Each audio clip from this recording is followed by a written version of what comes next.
Привычно считать, что ответственность – это тяжкий груз. Но что, если ответственность не утяжеляет, а облегчает твою жизнь? Не усложняет, а делает ее проще? На самом деле, ответственность может поднять тебя к вершинам жизни, словно крылья. Потому что она дает свободу твоей душе. Чтобы разобраться, как превратить ответственность из тяжелого груза в крылья, смотри это видео.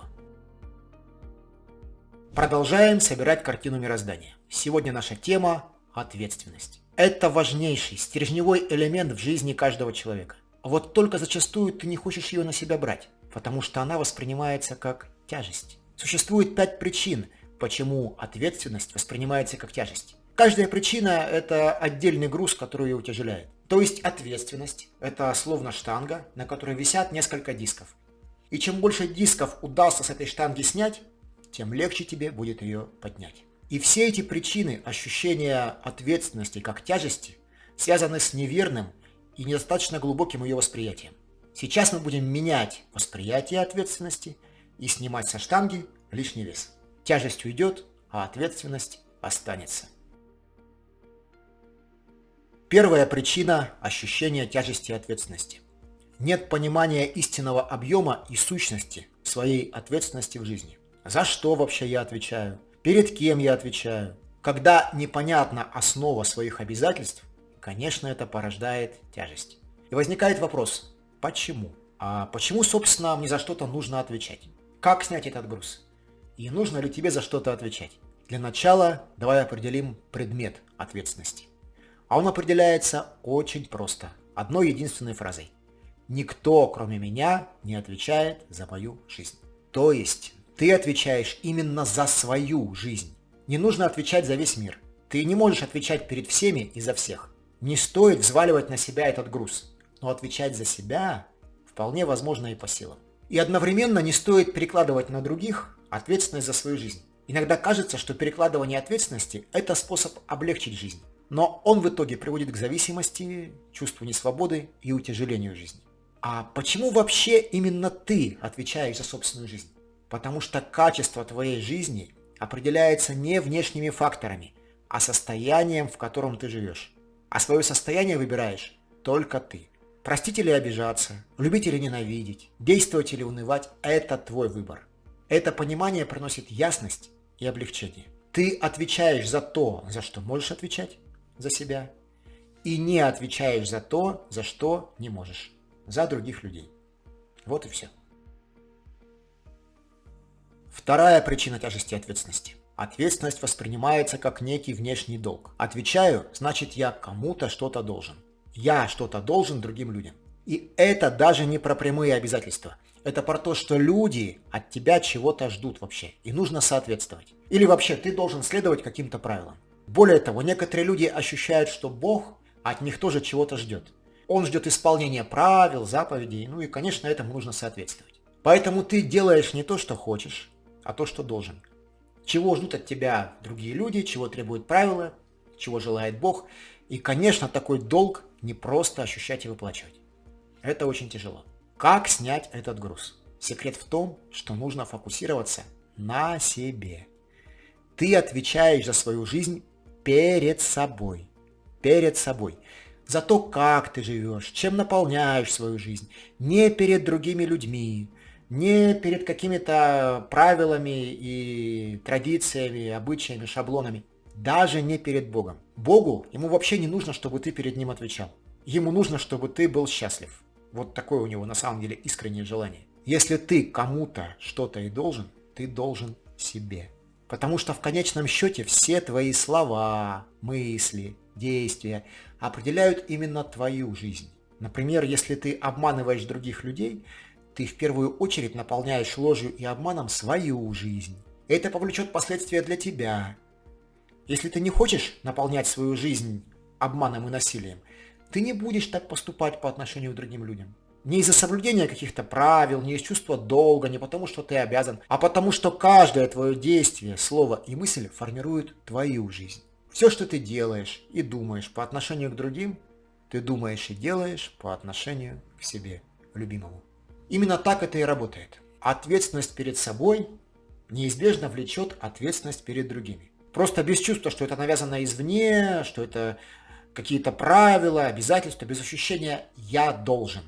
Фокус на себе превращает внешний долг во внутренний выбор. Третья причина тяжести ответственности. Ощущение, что ответственность ликвидирует свободу. Когда я отвечаю за что-то, я не свободен. Потому что я не могу делать все, что я хочу. Я всегда вынужден принимать в расчет последствия и, соответственно, за них отвечать. Возникает чувство, что ответственность буквально подрезает крылья. А без крыльев взлететь тяжело, конечно. Как снять этот груз? Для этого необходимо развернуть свое видение на 180 градусов.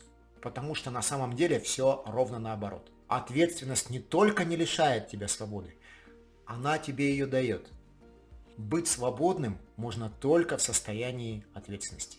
Потому что свобода – это не отсутствие каких-то последствий. По одному из законов мироздания, закону причин и следствий, все происходящее во Вселенной имеет свою причину и порождает следствие. Без последствий не обходится ничто. И поэтому свободы от последствий нет и быть не может. Такая свобода нарушает цель и смысл существования Вселенной, которая для того и создана, чтобы превратить намерение, превратить мысль в бытие, да, и ощутить последствия. Свобода – это возможность самому делать выбор и тем самым определять последствия этого выбора. Выбирать свои действия, слова, мысли и чувства. И через это управлять своей жизнью. Ты свободен, когда ты выбираешь, как ты будешь жить. Только я отвечаю перед собой за свою жизнь. Если только ты отвечаешь за свою жизнь, значит ты свободен. Потому что ты никому ее не перепоручаешь. Не передаешь от нее ключики никому. А если ты считаешь, что за твою жизнь отвечает кто-то другой, то именно ему ты вручаешь ключи от своей жизни. Или им. Или вообще каким-то обстоятельствам. Мою жизнь определяют обстоятельства.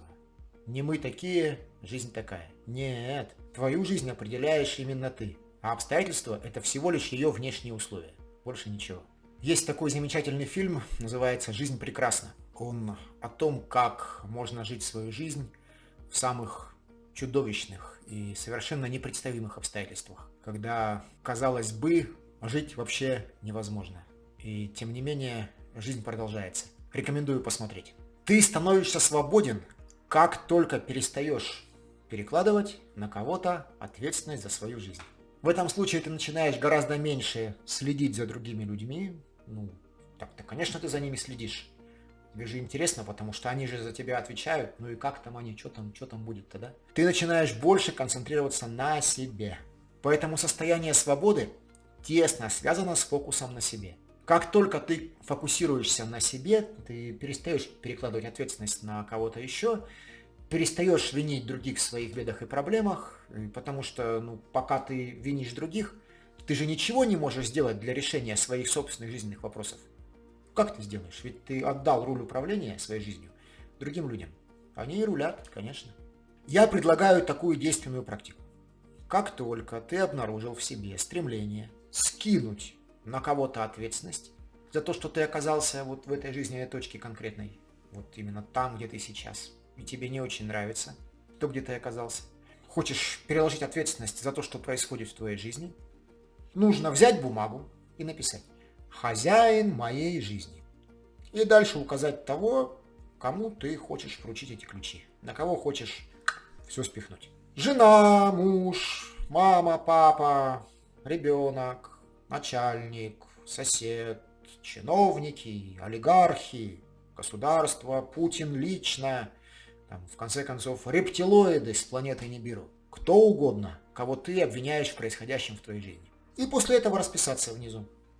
Если получится, конечно. Думаю, что рука дрогнет расписаться в том, кто хозяин твоей жизни. И будет эту процедуру повторять очень неохота. Вот как только себя поймал на этом за руку, так пиши. Если ты напишешь список, кто отвечает за твою жизнь, поделись в комментариях. Интересно, сколько хозяев жизни у тебя получилось? Только ты отвечаешь за свое состояние. Несложно вообще просто себя спросить. Кто-то заставляет меня так жить, кто-то заставляет меня обманывать, манипулировать, жадничать, завидовать, ревновать, льстить, брать лишнее, обижаться. Нет, никто ведь на самом деле. Принятие ответственности за свою жизнь освобождает тебя, освобождает. Оно разрывает путы этих зависимостей и рабства. И именно в этом состоянии действительно можно взлететь и жить свою жизнь так, как выбираешь именно ты. Поэтому ответственность не подрезает крылья, а наоборот она их дает для высокого полета. Четвертая причина тяжести ответственности. Восприятие ответственности как вины. Если я возьму на себя ответственность за все свои мысли, слова и действия, то значит я отвечаю и за их последствия. А последствия ведь бывают всякие, и уже были всякие последствия. И что же, я за все это отвечаю? О, нет. И начинается это отпихивание от себя всего этого процесса. Очень хочется сказать, это не я, чтобы не поглотило чувство вины за содеянное. Как снять этот груз? Для этого нужно выйти из прошлого в настоящее, потому что вина, она живет в прошлом всегда. В прошлое тебя возвращают два вопроса. Первый вопрос. Как я мог это натворить? Ну, раз натворил, значит мог. Это вообще такая огромная иллюзия. Ах, я бы мог поступить по-другому. Мог бы, поступил бы по-другому. Не поступил, значит не мог. Все уже, проехали. Второй вопрос, который возвращает тебя в прошлое. Как это все исправить? Никак. Простой ответ – никак. Почему? Потому что исправить значит вернуть так, как было. Это невозможно. Ты не можешь исправить прошлое. Оно уже случилось. Фарш невозможно провернуть назад. Ты не можешь исправить то, что произошло. Разбитая чашка больше никогда не станет целой. Поэтому вопросы, как я мог это натворить и как это исправить, они уводят тебя в прошлое и ведут лишь к бессмысленному посыпанию головы пеплом. Попытки исправить прошлое, исправить последствия и невозможность это сделать. Ты не можешь это сделать. Ты не можешь ни поступить по-другому, ни исправить на самом деле. Вот это и создает чувство вины. А в чем же ответственность? Ответственность не в исправлении прошлого, а в создании будущего. А будущее ты можешь создавать только из настоящего, из момента сейчас. Ты можешь трансформировать это настоящее, менять его. И настоящая ответственность в том, чтобы становиться иным, менять себя, трансформировать себя. И это будет менять последствия в твоей жизни, будет менять происходящее в твоей жизни. То есть ты создаешь новую реальность. И в этой реальности зачастую можно ликвидировать какие-то негативные последствия ранее совершенного. Можно ликвидировать. Но это всегда будет не исправление. Не исправление, а создание чего-то нового. То есть чашку можно склеить, можно купить точно такую же, а можно воспользоваться этим поводом и вообще поменять весь сервис. Пить из нового. Вина живет в прошлом, рефлексирует и пытается исправить уже сделанное. Ответственность живет в настоящем, действует и созидает новое. В этом разница. Поэтому подлинная ответственность, она не стимулирует вину, а наоборот, она ее убирает из твоей жизни. Пятая причина тяжести ответственности. Мнение, что ответственность обессиливает. Она обессиливает меня, потому что сковывает и ограничивает в моих решениях и действиях. Я же постоянно вынужден думать о последствиях, и в результате мои силы уходят на вот это обдумывание. Поэтому, чтобы принять на себя ответственность, требуется большая сила. Только сильный человек может быть ответственным, иначе не выдержать. Выдержать невозможно. Как снять этот груз? Дело в том, что ответственность не обессиливает, а наоборот дает силу. Потому что лишь признав что-то, ты обретаешь силу это изменить. Лишь признав, что ты отвечаешь за свою жизнь, ты обретаешь власть над ней. Поэтому с ответственностью ты становишься по-настоящему могуч. Ты становишься хозяином своей жизни. Ты обретаешь силу, ты становишься истинным. Если ты хочешь узнать больше об обретении истинного «Я», смотри это видео. И с этой силой ты можешь спокойно смотреть на все свои качества, на любые. В том числе и на те, которые считаются недостатками. А если ты видишь и признаешь свои недостатки, это огромная сила. Потому что никто больше не сможет причинить тебе боль, указав на них. Твоя сила от этого возрастает колоссально. Ну и вообще, с ответственностью ты не тратишь свои силы на обиды и претензии. Ответственность за свою жизнь освобождает от всех обид. На кого и зачем обижаться, и к кому предъявлять претензии, если ты сам отвечаешь за все? Это ведь на самом деле кажется только, что жертвой быть выгодно. Поэтому многие становятся такими профессиональными жертвами. На самом деле претензии и жертвенность забирают очень много сил, потому что они снимают фокус с себя, переводят его на другого человека. Как только человек начинает чувствовать, что другой человек что-то ему должен, у этого человека начинают утекать силы. И чтобы восполнить их, нужно брать энергию где-то, причем снаружи, потому что своей этой энергии нет внутренней. Она же уже ушла. А чтобы брать энергию снаружи, надо предъявлять претензии все больше и больше. И так вот такой замкнутый круг, пока человек сам себя не съест. И наоборот, кстати, простое слово «извини», оно тушит вообще большинство конфликтов. Не претензии, а «извини». Но чтобы сказать это слово, необходимо отказаться от претензий.